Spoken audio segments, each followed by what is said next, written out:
This is Ashley Newby, and you're listening to the Black Studies Podcast, a Mellon Grant sponsored series of conversations examining the history of the field.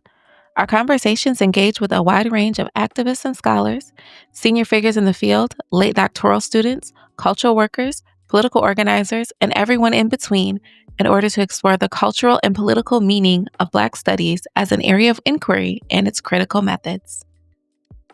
On today's episode of the Black Studies Podcast, we have the pleasure of speaking with Dr. Meredith D. Clark, Associate Professor of Race and Political Communication. Her research on race, media, and power has included everything from online community building and online activism to how news media cover Black people and communities. Her book, We Tried to Tell Y'all, Black Twitter and Digital Counter-Narratives, was published in January 2025 by Oxford University Press and quickly named one of the New York Times top 5 recommended reads. She was an expert source featured in the Hulu docuseries Black Twitter, A People's History, and the MSNBC documentary Cancelled. In 2015, she was named to the Root 100 as one of the most influential African Americans in the country. A self-described recovering journalist, she has worked as a copy editor, reporter, columnist, and editorial board member at the Capital Outlook, the Tallahassee Democrat, and the Raleigh News and Observer. She currently serves as board president for 2 Black news outlets, the Bay State Banner in Boston and Afro LA, Los Angeles. She has written for and been quoted in outlets including TheGrill.com, The Washington Post, The Atlantic, The Los Angeles Times, MSNBC's Ali Velshi Show, and has presented her work at South by Southwest 3 times. Dr. Clark's peer-reviewed research has been published in New Media and Society, Communication in the Public, the International Symposium of Online Journalism, Communication, Culture, and Critique, and Social Movement Studies. She has also co-edited Interrogating Digital Blackness, a special issue of Social Media and Society. Dr. Clark led the redesign of the News Leaders Association, formerly American Society of News Editors, annual newsroom diversity survey between 2017 until 2021. She was a faculty fellow with Data and Society from 2020 to 2021 and a rebooting social media fellow at the Berkman Klein Institute at Harvard University from 2023 to 2024. She has served as past chair of the Commission of the Status of Women in the Association of Education in Journalism and Mass Communication, and as vice chair and chair of the organization's Council of Divisions. Hello, everyone, and welcome to another episode of the Black Studies Podcast. Today we have Dr. Meredith Clark, Associate Professor of Race and Political Communication at UNC Chapel Hill. Hello, Dr. Clark. How are you doing today? Hello, Dr. Newby. I'm well. How are you? I'm doing pretty well. Thank you so much for being here. Thanks. Thanks for having me. I know it is the end of the semester, so we can make sure we get through this. You can have your day back. Yes, I hear you. So let's start with how you got into Black Studies, what drew you to it and keeps you committed to it. This is first just so exciting to be a part of this podcast and for even someone to mention my name in the same breath as Black Studies, because up until very, very recently, I didn't feel like I was in Black Studies or connected to it, which, given my background, is interesting. I'm a 2-time graduate of Florida A&M University.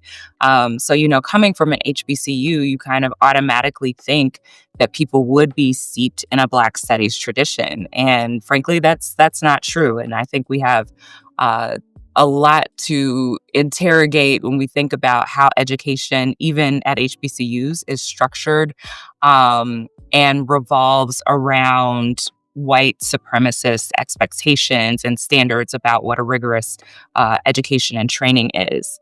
So that said, if I am Black Studies, it is through sort of a self-styling, certainly through the exposure from some of the professors that I had at FAM, but also through seeking Black history and perspectives myself. I have a bachelor's in political science and a master's in journalism, and everywhere that I did work, I was always looking for Black people's perspectives and our experiences and our approaches. And I know that Black Studies has specific commitments. And those for me naturally were a part of my work. So it was kind of like being drawn home, if you will. When I found the traditions of Black studies and the history of Black studies, it was like, oh man, this is what I've been looking for in the stuff that I've been doing. My PhD is in mass communication. And so, you're taught all these theorists who white Black people are just completely missing. Like I think about in journalism, someone like Walter Lippmann, and his book on public opinion. And that book mentions Black folks, I believe, one time, but it is one of the foundational texts for understanding what journalism is, or at least what it's supposed to be, how it operates, who creates it, and what purpose they create it for. So, my entry into Black studies has been seeking and searching for what was missing from the education that I was getting everywhere else. So I think it's interesting that you say that if you are Black studies, I think that the work that you've done, particularly with thinking about like Black Twitter and having a focus on the ways in which Black people communicate in digital spaces, definitely adds to the field. It expands the conversation on how we're communicating into this current moment. So, yeah, Yeah. studies like, I I mean, mean, and I so appreciate that. I think it again goes to some of that, surviving the trauma of graduate school and recognizing how people rigorously defend disciplinary domains and not wanting to place myself somewhere where because I didn't study under certain scholars, or perhaps I haven't read all of the books that someone might say are foundational to the discipline. I wouldn't define myself that way out of fear of someone basically pulling receipts and being like, "Nah, you're not Black studies because look at this stuff, look at your history." But I also recognize how expansive Black studies is, and again, it has its own way of calling to us, to calling to its children, right? We are its progeny. Um, some of us were raised in these traditions. I was listening to an earlier interview with Dr. Blair L.M. Kelly, and she talked about her background and being raised that way.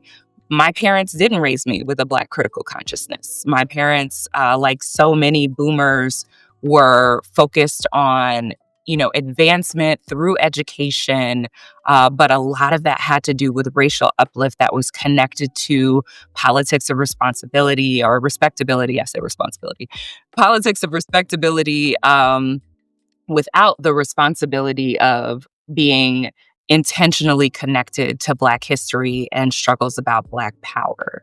So for those people who have been in Black studies for like decades or since they were children before they knew what Black studies really was, I'm not one of them. I'm a late comer to it, but I'm part of the family nonetheless. absolutely. So building on that, um, do you want to speak a little bit about your work, right? And how you see your work as being connected to Black studies now that you are embracing that tradition in your work as well? Mhm. Absolutely. So, as I mentioned, I have always been looking for Black people's histories and specifically our perspectives in my work. Before I was in academia, I was a journalist. And it was very clear to me from pretty early on that the version of the narrative of our daily lives that we were getting about Black people was completely skewed. And so I started looking for those histories where we were telling our own stories, be it in the tradition of someone like an Ida B. Wells or an Anna Julia Cooper or even a W.E.B. Du Bois with all of his work with journalism, or with something like the daily, or not the daily, the weekly Black newspapers in the areas where I was living. When I came through FAM's journalism school, my first job in journalism was working for the Black Weekly in Tallahassee, the Capital Outlook, which was owned by Roosevelt Wilson, one of the professors at FAMU. And so my work, I place it in this longer lineage of Black journalism as a practice of liberation and history making and preservation. I connect it all the way back to something like Freedom's Journal, started by Sam Cornish and John Russworm. I think I'm mixing their names up. I should have had it right in front of me, but Russworm and Cornish nonetheless. And what they say about wanting to plead our own cause because basically folks outside of Black communities do not see the complexity and do not talk about the complexity of Black communities. So you've got them at the beginning of the print era in this country. You have the Black journalists who actually told the story of the civil rights movement when mainstream, white owned, corporate owned, family owned papers would not. You have the Black blogosphere, where so many folks were writing for themselves, but also writing for others who were connected via the internet in its early personal computer adoption days. And then you've got something like Black Twitter, where we know what journalism is, but Black Twitter is not that. Black Twitter is Black folks telling our own stories, talking to one another, connecting with one another, and creating in real time historical narration about what it's like to live through what we have been living through and, what is recent history for us. And so I think of my work as the next chapter in that line of Black storytelling and Black journalism and Black media history. So connected to that is this practice of archiving.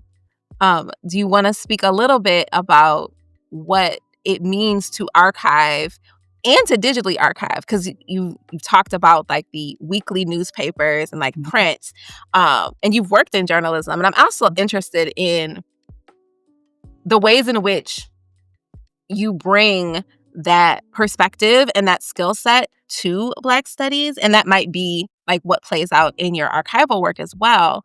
But how do you see a focus on archiving and digital archiving as essential to your practice? So I really got into archiving, digital archiving in specific, as a result of loss in my own work. If you're working in digital spaces, if you're working on something like a social media platform, for instance, if that is your site of inquiry, then you recognize just how ephemeral the materials that you're working with are. And when I was doing my dissertation, I used this tool called Storify to collect tweets and to remake stories based on how I was pulling tweets together and include my own narration. So it was like a higher level of what BuzzFeed would do, where they would just steal folks' tweets and then create an amalgamation and turn that into a story. I was using it from a research perspective to do the same thing, but complementing that with the interviews that I was doing with people as part of the research and the personal observations that I had, and then the analysis of the news. And then Storify was made obsolete. Someone at Twitter changed some code somewhere, and that's the sort of thing that can happen when you're working with digital materials. It's happening right now as we see the current regime absolutely wreak havoc on our histories, including digital histories that we don't think about as histories. We just think about them as being online, right? Yeah. And that is what got me interested in archiving, because I had, like so many of us do, tons of screenshots. And in so many cases, those screenshots saved me, because things that were there before that either someone deleted or they made their account private, or the tools that I was using to try and collect that data, whether it was scraping or collecting in a different way, were made obsolete. And so I started thinking about what preservation looks like. And that intersected with a group of archivists and activists and librarians doing a project called Documenting the Now. And so they were focused on archiving the digital activism that was coming out of spaces like Ferguson and Oakland and Portland, Austin, New York, during the movement for Black Lives, during each wave of it. And so I was able to work with them and to learn so much more about not just digital archiving, but web archiving, which takes more than just what we see on the screen. It takes the metadata and the components that help us to reconstruct our online experiences as they existed. When you think about something like the Wayback Machine, if people are familiar with that, where you can go and you can look and see what a website looked like at a specific point in time in the past, that is a product of web archiving. And so, in learning about these tools and techniques, I learned about how, I was able to connect the importance that I already knew about with news archives and newspaper archives with the ability to do that in the digital. And if nothing else, I would say that a Black studies approach to this kind of work is that we have recognized how our creations, our history, our narrations are devalued outside of our communities. And sometimes inside our communities when we don't recognize how valuable they are. And so doing that archival work in the digital is a way to extend the preservation, in the same vein that Arthur Schomburg did, and in the same vein that allows us to have something like the Blacksonian. We're just doing it in the digital. And so I'm really focused on not only learning more about doing the web archiving for myself. I'm now part of the project Archiving the Black Web, run by Makiba Foster at the University of Worcester, or the College of Worcester, rather, and Burgess Jules from Shift Collective, um, teaching folks, and I'm one of the learners. I am not teaching anyone, but how to web archive and collect and curate stories about our Black existence online, and preserve that for the future in ways that are safe and secure and sustainable. That's one, super important. So I'm glad that you and others are undertaking that work. I think that, as you said, like, as somebody puts a new code in and things go away, or like the whole like this you phenomenon, like you have to have the screenshot. People will put something out there, you get your backlash, it gets deleted, but it's like having those receipts um is so integral. And with a concerted effort from the federal level to erase Black histories and Black accomplishments, being able to have those things stored Mhm. um, is so important, with more and more of our lives taking place in digital spaces. So thank Absolutely. you for that work, um, and for, uh, in general, right, the work that you've done. I do wanna ask, obviously, about your book. Um, Mhm. you have your book, We Tried to Tell Y'all, Black Twitter and Digital Counter Narratives, that Mhm. came out in January of this year. Mhm. Do you wanna speak a little bit about that? And I mean, you've kinda touched on some of the motivation behind it, Mhm. but maybe some of the things that came out of it, or the process, things that came out of the process that were revealing or insightful. Yeah. So I'll start with a little bit of process. One, I back up to the fact that on my mother's side of the family, was the second person in our family to go to college after my mom, who is now retired as a medical doctor. And on my father's side of the family, I was the first person to go to college. Obviously, doing something that wasn't in the sciences, there was limited help that my family could give. And I think we often have this conversation about being first gen with the assumption that if you are second or subsequent generation, there is knowledge that you have that's been passed down to you.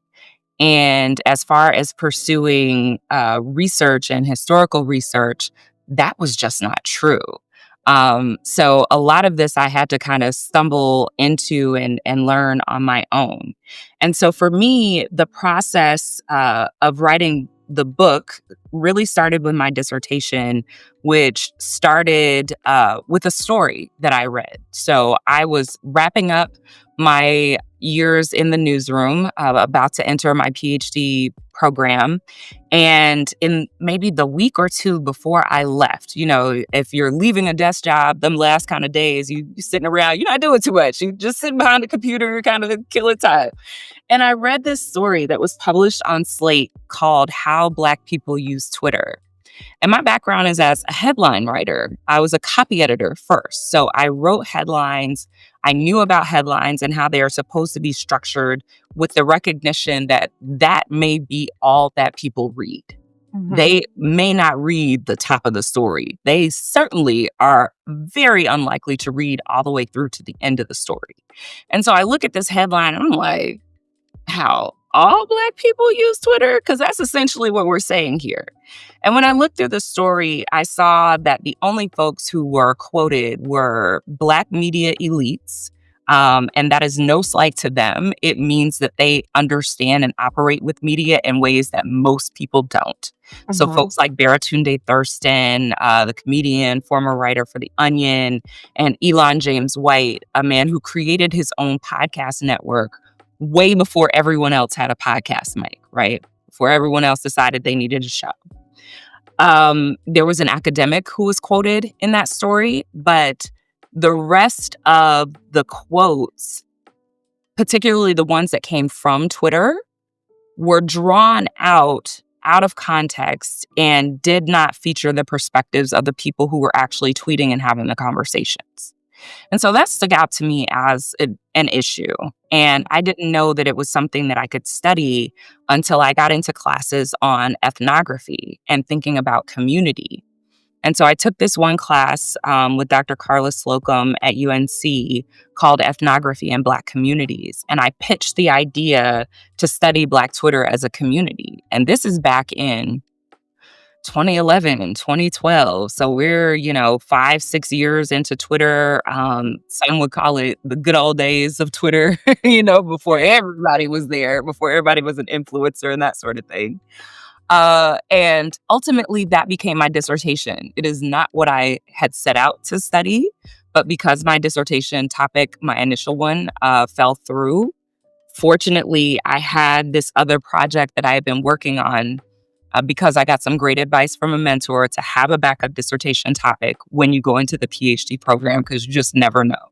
Mhm. So I was able to work on that. And I set out to first tell a story about what Black Twitter is, and then second, to theorize how it works, recognizing that Black Twitter had the ability to disrupt mainstream white centric narratives about Black people, particularly in the United States, which is where my focus is. I'm an Americanist, if I'm going to add that label, but also throughout the world. And so in the book, the early chapters are focused on understanding the structure, the levels of community connection, which I talk about in terms of personal connection, connection around specific topics, and then the connection that because of the numbers of Black users and the overlap with journalists and others who can amplify what we're talking about, Mhm. what we'll see and sort of know as Black Twitter. I call it the meta network of Black Twitter.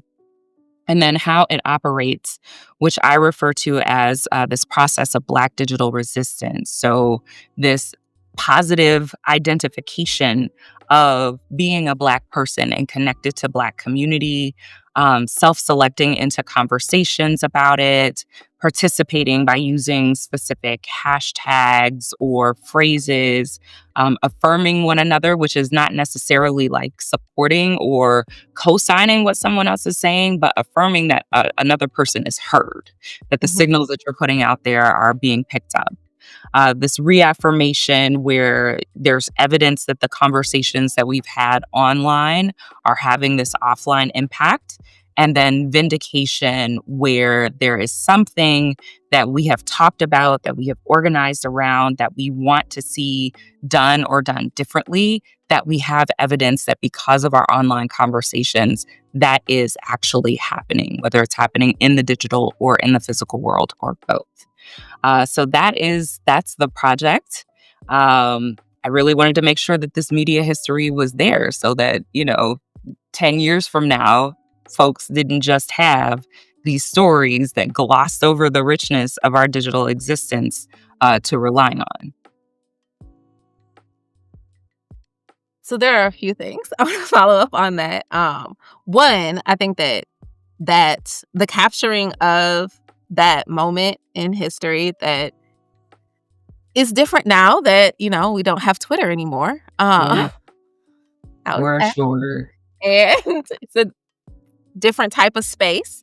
Um, but I think that capturing that, one, the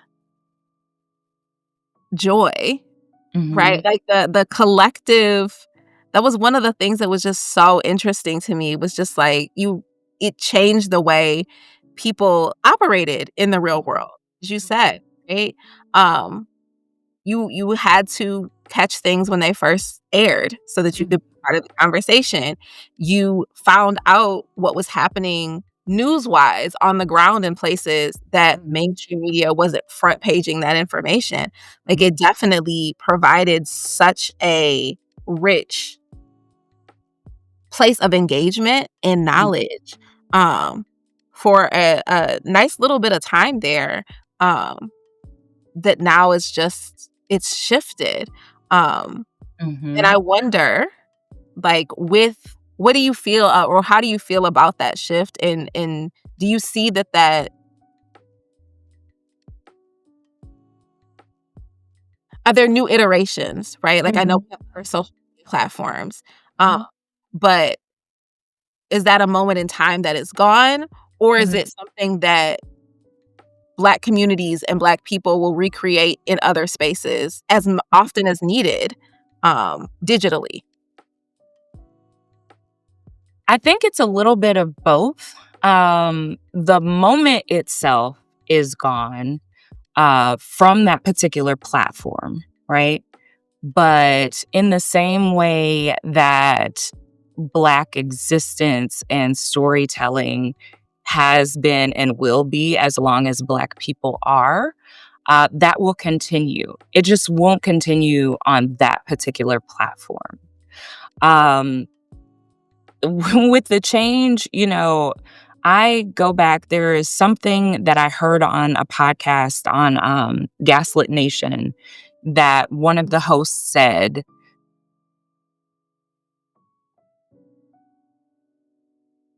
and she mentioned that you don't see territory in an information war. And she was responding to the the response that people had when they found out that Elon Musk was buying Twitter. And folks said, "That's it. I'm done. I'm out." And I think it was so prescient because she saw Twitter not just as the space that we were connecting with one another, but also a tool, and Mhm. one that could be used for propaganda, one that could be used for subversion, which is certainly something that Black Twitter did, but one that could be weaponized in ways that were harmful to Black people, right? And Black folks weren't her focus, but that is the interpretation that I had. And so I'm disappointed but not surprised about this. We've seen it before. This playbook should be familiar to us, to students of Black history, where Black people are engaging in collective action. You can expect white supremacist resistance and oppression. This time it's just on a social networking platform. Um, Black folks are creating similar spaces in other digital places. Like, this was one of the ongoing questions that I got when I was doing this research, what comes after Black Twitter. And Mhm. I don't necessarily think about it that way. Like, there's certainly a linear component to uh, how we migrate from space to space. But as part of, again, this continuum of Black storytelling, this is just part of the loop. We were on this platform. We can be, because of the platform's affordances, the tools that allow us to communicate the way that we did, we could see and connect with each other in very specific ways. We may not be able to do that in the same way on Facebook, Instagram, TikTok, any of those other platforms. But Black folks are always going to find each other, whether we are the dots in a sea, unlike us, in a classroom or an airport or work or whatever, on digital websites, we're always going to find each other. And we have continued to do that and uplift and amplify each other in these other spaces. Um, it is not without the same fraught tensions that we had on Twitter. Like it wasn't all good. It was never all good, and I don't want to pretend differently. But I do think that you're going to see some of that connection and creativity. Although I will say that we are moving very differently based on the lessons that we've learned from Twitter. Some of them we got, some of them I look at folks arguing with people online and I'm like, we have learned nothing, because y'all know that this could be anybody, upsetting you intentionally. But others we have learned, like keeping some of our intellectual production off of these platforms, gatekeeping and using it in the way that the youth them use that. And I love it. Um, Thinking about, sharing some recipes and keeping others. We're doing that on TikTok and those of us who have gone back to Facebook, because our families were still there and we still need to be connected to the aunts and the cousins and, the folks from college and whatnot. We're doing it in other places. It's just happening in very, very different ways. Thank you. You mentioned students and classrooms. Um, my thought just, but I wanted to ask. It's like that sometimes. I understand. It is the end of the semester, the end of the school year. Yes. Uh, but I wanted to ask too, so how is your teaching Mhm, informed, mhm, uh, by your research and also by Black studies and how you situate mhm, yourself in Black studies? mhm.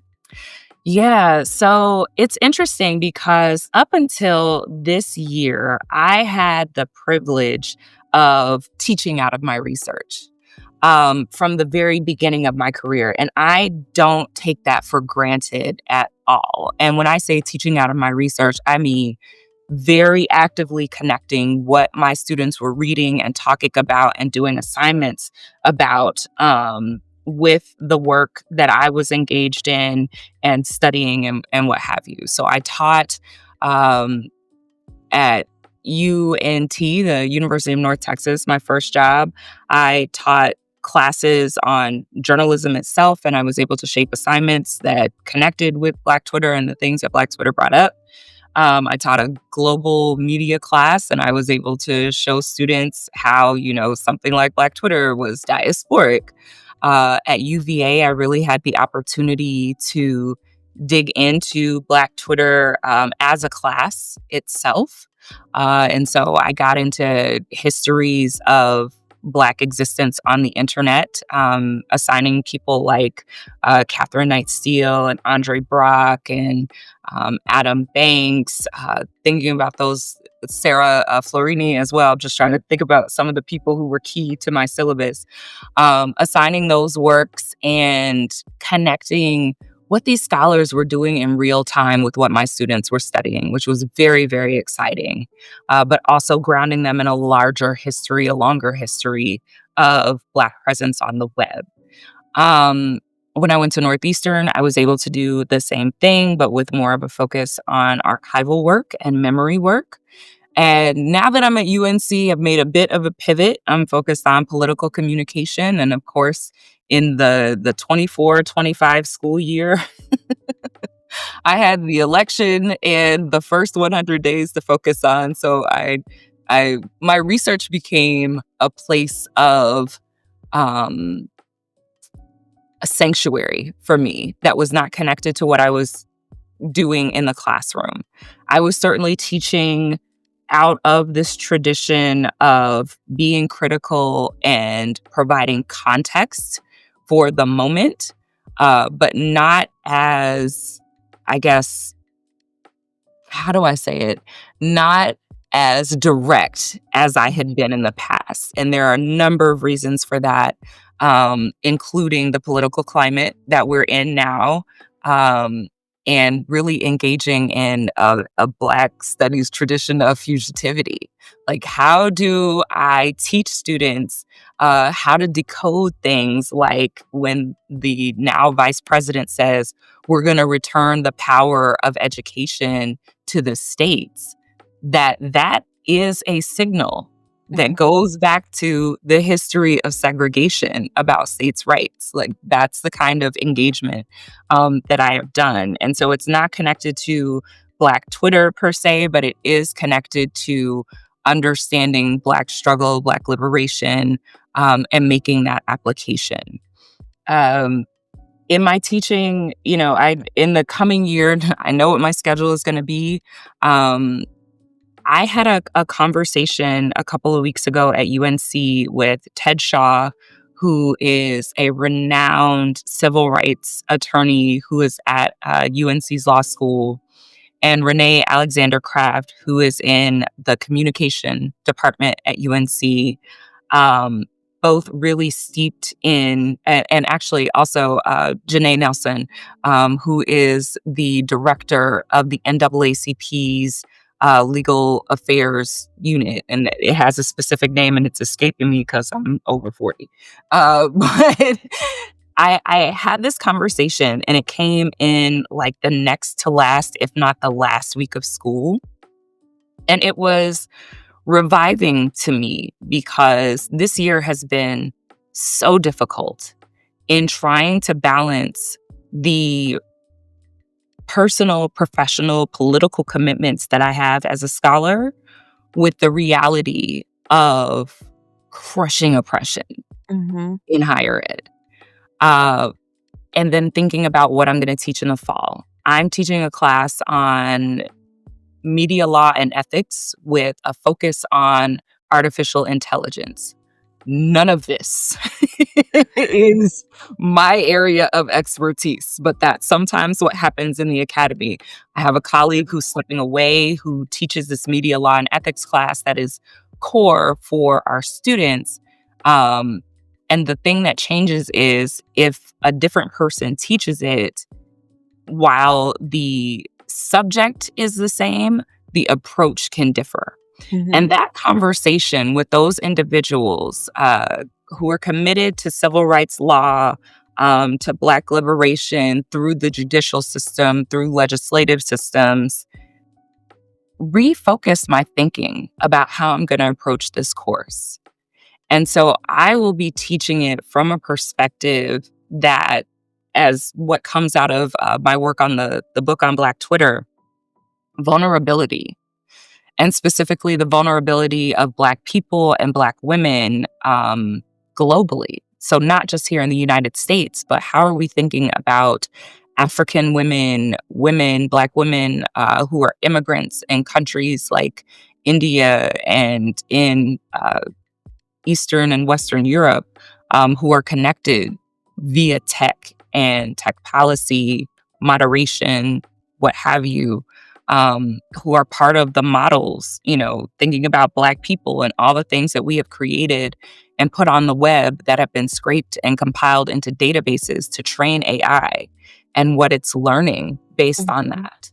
Um, and I don't think that I would have, I certainly wasn't planning to approach my summer study in preparation to teach this course in that way. But as a result of that conversation, seeing how folks who have been laboring for Black liberation do this with every fiber of their being, which I think is the crux of Black studies, like Mhm. recognizing that there is no part of your existence, there is no part of your work that is unconnected to this struggle for liberation revived me. And that has given me, I'm excited now to teach this course about AI. I would, a month ago, I would have preferred not to do this at all.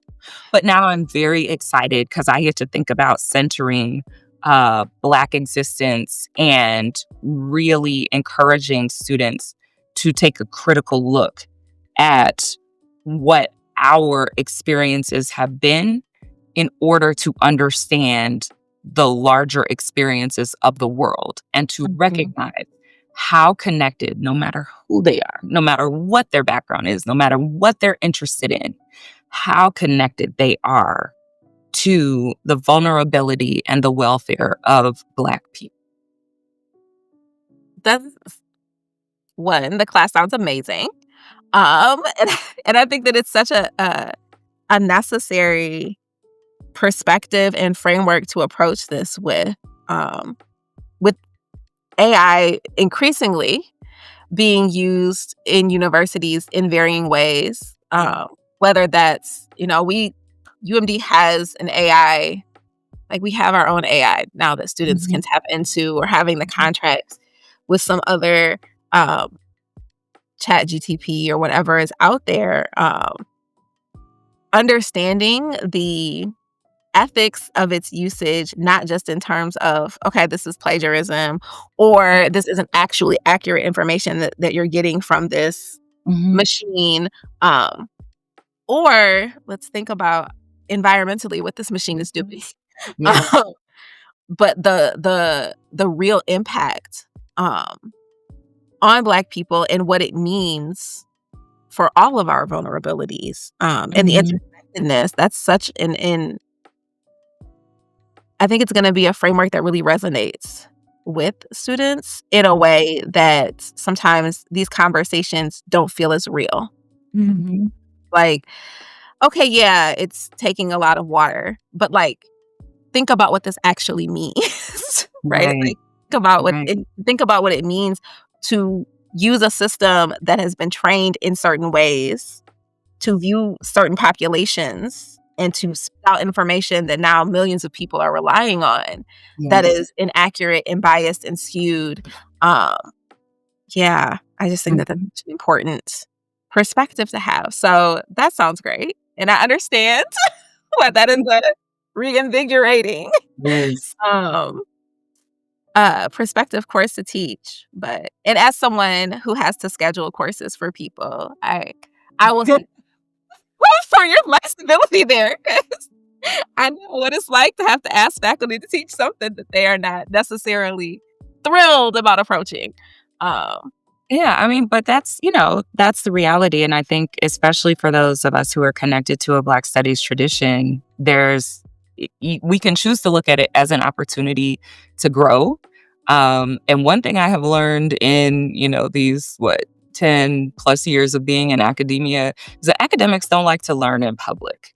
But if you can accept that, if you're teaching outside of your preferred area or what have you, and you can ground yourself in your commitments um, to Black folks, to Black liberation, I think there's nothing that we can't do, and find a way for it to be both enjoyable and meaningful to Mhm. us. I agree. That's another important reminder. Um, so thinking about that, thinking about the conversations that you were able to have and how, um, that perspective, thinking about civil rights and legal frameworks and vulnerabilities, how that is coming to play into your upcoming fall semester course. What interests you most about the past of Mhm. Black studies? So maybe even what are some of the things from the past of the field that are influencing how you're approaching this course, or that excite you about being able to talk about these things in combination with one another? Mhm. It's funny because I will say that it's not connected to the course, but it is connected to the next line of research that I'm going to do. I'm spending my summer as part of my reading, so I've got like the stack about AI and media ethics. I'm also teaching research methods, so I've got that stack with this critical Black perspective as its foundation. And then I've got my research, and I was initially going to work on this concept of reparative journalism that I initially wrote about in 2020 when I was truly pissed off at the journalism industry and its failings, and recognizing how Black people, we tried to tell y'all, we had been trying to tell y'all for so long that these practices are harmful. And now everyone is beginning to see how, right? I was going to work on that for the next book, but I have decided, as a result of reading the writings of Black women, of Black feminist scholars, of Black journalists, to turn back towards history and see how we passed this way before, Mhm. and to make that the sanctuary and the space that I steep myself in right now. And that's where Black studies comes into play, certainly with what I'm going to teach, but more so with the research, because I am interested in what are the practices that we had as people, journalistically, that helped us to survive these moments of revanchism. Like, I think that this is a time for us to take a Black studies look at authoritarianism, Mhm. because when my colleagues talk about authoritarianism, they point to Hungary, they point to Russia, they point to these Eastern European nations, and they forget that authoritarianism and fascism existed here by the name Jim Crow. By massive resistance, by, you know, the total obliteration of Black communities. So, like, we've had all of that here, but it Yeah. doesn't come up in those conversations. And so, when it doesn't come up in the conversations that my colleagues tend to have, I recognize that we're missing a part of history that we could be learning from that has certainly much closer ties to the reality that we're experiencing. And so while I may not be teaching on that for a while, I'll be teaching myself Mhm. about it, and using surveillance, looking, from the bottom up, where we think about racial hierarchy, and thus Black histories have been so devalued that people don't know to look for the keys to survival Mhm. within Black communities and Black histories, for the guides, and I do mean specifically the guides, like, who are the people, the Mhm. guidelines, what are the documents, and the guiding principles that help us survive this moment. Because we're gonna survive. You can already see it in the spirit of unbothered that Black folks have. Yeah. The world may go straight to hell, but Black folks are gonna survive, and we're gonna survive in joyful ways. And so that's where I'm turning next and applying those tools from Black studies, um, to teach myself and also enrich my research.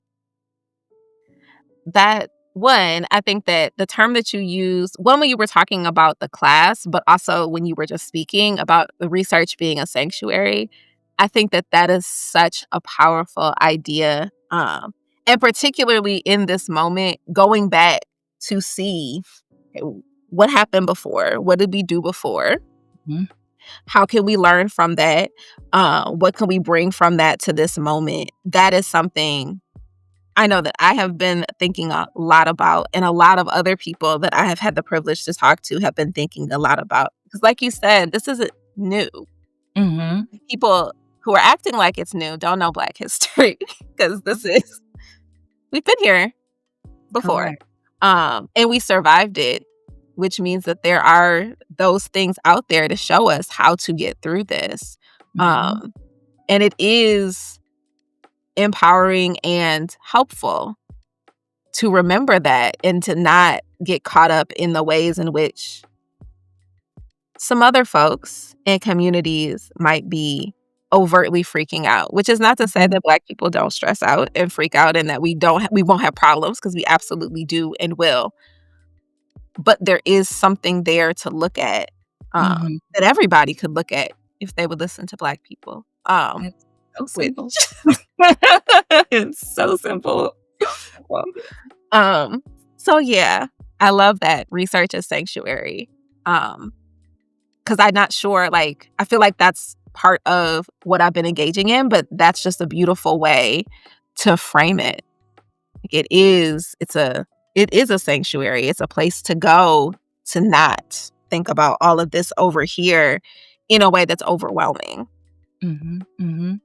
And I think it's essential, especially in a moment like this one, where from my intellectual homes in mass communication and my vocational home in journalism, the focus is on what is happening right now. And it's generally a focus without context, where Black Studies says you cannot extricate what is happening in this moment from the past. And so recognizing that one of the tactics of white supremacy is to exhaust, like whether that was through labor practices or intimidation of our communities or what have you. The tactic being now to exhaust with media messaging and with political strategy. The choice to then turn to the past and to really get rooted in the lessons of the past is a survival strategy. Mhm, It's essential for making it through this moment when everything about the moment screams, you must pay attention and anticipate what comes next. We already know that you can't anticipate everything. mhm, And there is no point in wasting precious energy doing that. We also know that we can learn from our past, and just looking at how it's being distorted and actively erased right now is a reminder of exactly how important it is to really, really get steeped in that. And I find a lot of peace and comfort in opening up those documents and opening up those writings and digging up those videos and those audio recordings and recognizing that the people that we're hearing from in them live through these things. mhm. Like, I don't feel so alone, and I hope that others would also find company and companionship in that. Thank you so much. A wonderful reminder. So last question, and this is probably related to what you just talked about, but what interests and excites you most about the future of Black studies, and where it can go as a field or as a framework for thinking about how we face this moment in the coming moments? Mhm. I think what interests me most is that coming from journalism and mass communication, I am seeing more of the Black studies traditions being adopted, and just seeing more scholars come through with that critical background. Like, honestly, I had to check myself about being jealous about scholars who are citing some of the work that I cited that was, these papers and books were few and far between when I was initially being trained. But now I'm part of this cohort of scholars that these people are citing and working with, and we're training them.